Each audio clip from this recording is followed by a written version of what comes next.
Assalamualaikum, and I will begin with the introduction. So what is the endocrine system?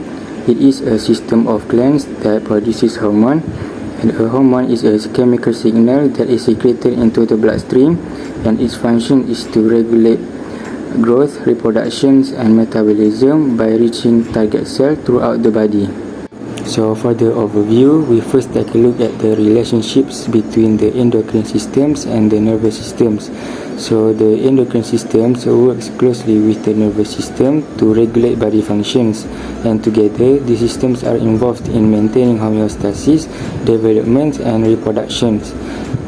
This chapter also introduces different types of signaling, which includes endocrine, paracrine, autocrine, synaptic, and neuroendocrine signaling. For the major endocrine glands, there are several major endocrine glands, which includes hypothalamus, pituitary gland, thyroid gland, parathyroid glands, adrenal glands, pancreas, gonads, and pineal gland. And these glands are ductless glands and releases hormones directly into the bloodstream to regulate various body processes. There are three major classes of molecules function as hormone in vertebrates, which can be classified into two other categories, which are water-soluble and lipid-soluble. For water-soluble, there are polypeptides and amines, which are most hormones are either peptides or protein, are usually referred as peptide hormones like insulin. For amines, derived from amino acids, which are epinephrine. As for lipid soluble, it has two categories too, which are steroids and amines. Steroid hormones are produced by the adrenal cortex and gonads, which are cortisol. And for amines, they also derives from amino acids, which are thyroxine. Amino acid derived, its chemical name will end with INE. For example, amino acid derived hormones include epinephrine and norepinephrine, which are synthesized in the medulla of the adrenal glands, and thyroxine, which is produced by the thyroid gland. The pineal gland in the brain makes and secretes melatonin, which regulates sleep cycles. There are three steps in order to reach hormone action mechanisms, which are reception by a cell, signal transduction, and response, how the cell responds to having received the signal. These hormones come from Greek words, which means excite or arouse, as we may call them, have to be carried from the organ where they are produced to the organ which they affect by means of the bloodstream, and the continually recurring physiological needs of the organism must be determined, their repeated production and circulation throughout the body. First, mechanisms of action, which are water-soluble polypeptide and protein hormones, are chains of amino acid of various lengths from 3 to several hundreds of amino acids. These hormones are found primarily in the hypothalamus, pituitary gland, and pancreas. In some instances, they are derived from inactive precursors or prohormones, which can be cleaved into one or more active hormones. Because of their chemical structure, the polypeptide and protein hormones cannot enter the cells. Instead, they interact with receptors on the cell surface.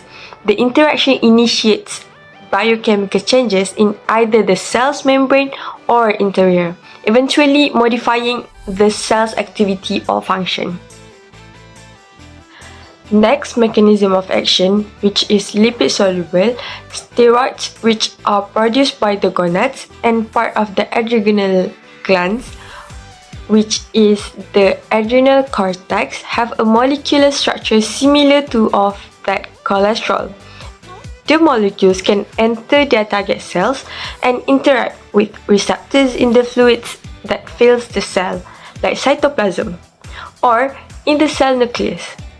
The hormone receptors complex then bind to certain regions of the cell's genetic material, like DNA, thereby regulating the activity of specific hormone-responsive genes.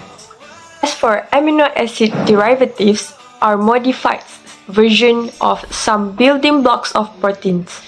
The thyroid gland and another region of the adrenal glands, like adrenal medulla, produce this type of hormone, amino acid derivative. Like steroids, amino acid derivative can also enter the cells where they interact with receptors protein that they already associated with specific DNA regions. The interaction modifies the activity of the affected genes. Now, let's look at the pituitary gland. Even though it's only about the size of a pea, it has a massive impact on our health.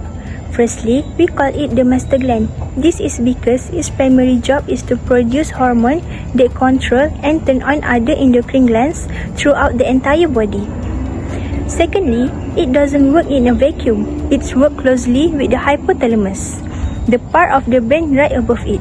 Think of the hypothalamus as the command center, and the pituitary as the lead officer carrying out the orders. Thirdly, moving to the posteropituitary, this side deals with the neurohormones. It releases oxytocin, which is famous for its role in bonding, and ADH, which help your kidney manage water so you don't get dehydrated. Fourthly, the anterior pituitary is slightly different. It produces tropic hormones like TSH and ACTH, which act like messenger to other glands. It also produces non-tropic hormones like prolactin and endorphin, which act directly on your body tissue.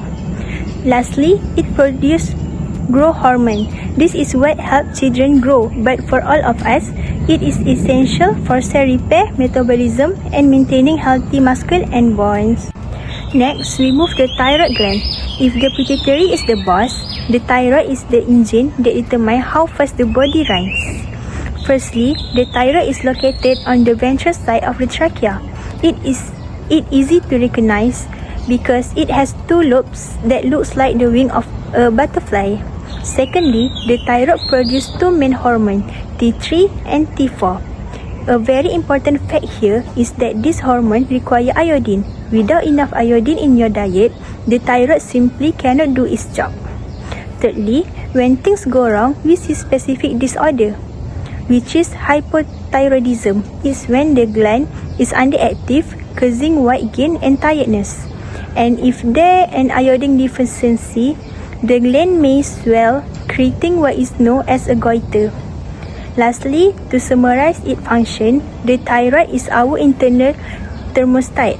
It regulates metabolism and energy use, and it absolutely critical for physical growth and brain development as we mentioned. Now I will talk to all of you about parathyroid, adrenal, and pineal glands. So I will start with parathyroid glands. So the parathyroid glands are four tiny pea-sized glands located in the neck, specifically on the back surface of the thyroid gland. The function for this one is produce parathyroid hormone, or I can say PTH for the simple one. PTH are works on three main parts of the body. The first main part is bones. It signals the bones to release small amounts of stored calcium into the bloodstream. Second main part is kidneys. It tells the kidneys to stop excreting calcium into the urine and instead return it to the blood, and also triggers the kidneys to produce active vitamin D. The last main part is intestines. Through the action of active vitamin D, the body becomes more efficient at absorbing calcium from the food. Now, we will go to the next one, which is adrenal glands. Now, I will tell all of you about adrenal glands. So, the adrenal glands are two small triangle-shaped organs that sit like heads on the top of each of our kidneys. So, the function for this one is stress management. It releases adrenaline to give a burst of energy and speed during an emergency, such as the fight or flight response. The second one is blood pressure. It controls the balance of salt and water in our body to keep our blood pressure steady. or I will say stable. The last point is energy levels.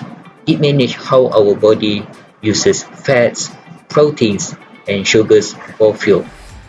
Now we will go to the last one, which is pineal glands. Now I will tell all of you about the last gland, which is pineal gland. So the pineal gland is a tiny, pine cone-shaped endocrine gland located deep in the center of our brain. So the functions of this one are regulating sleep. It helps our body transition into sleep mode. Second one is circadian rhythm. It acts as our body's internal 24-hour clock. It telling you when to be awake and when to rest. Last function for this one is sensing light. The gland receives signals from our eyes. When it gets dark, it ramps up melatonin production, and when it's light, it shuts production down. Now, I will pass this presentation to our friends. Next, I will explain about reproductive hormone. Reproductive hormone are hormones that regulate sexual development, puberty, and reproduction in the human body. First, reproductive hormones are controlled by the pituitary gland. The pituitary gland releases follicle stimulating hormone or FSH and luteinizing hormone or LH. FSH stimulates egg production in females and sperm production in males. LH triggers ovulation in female and stimulates the release of testosterone in male. Next are female reproductive hormones. Estrogen is responsible for the development of female secondary sexual characteristics and help regulate the menstrual cycle. Progesterone prepare and maintain the uterus for pregnancy. Lastly, the main male reproductive hormone is testosterone. Testosterone develops male secondary sexual characteristics and supports sperm production. To conclude, the endocrine system plays an important role in regulating body function through hormones. These hormones act through specific mechanisms of action to control growth, metabolism, stress, response, sleep, and reproduction. The pituitary gland coordinates other endocrine glands, while the thyroid and parathyroid glands regulate metabolism and calcium balance. The adrenal and pineal gland help the body respond to stress and control circadian rhythm. Reproduction hormones are essential for sexual development and reproduction. Overall, the endocrine system works together to maintain balance and normal functioning of the body.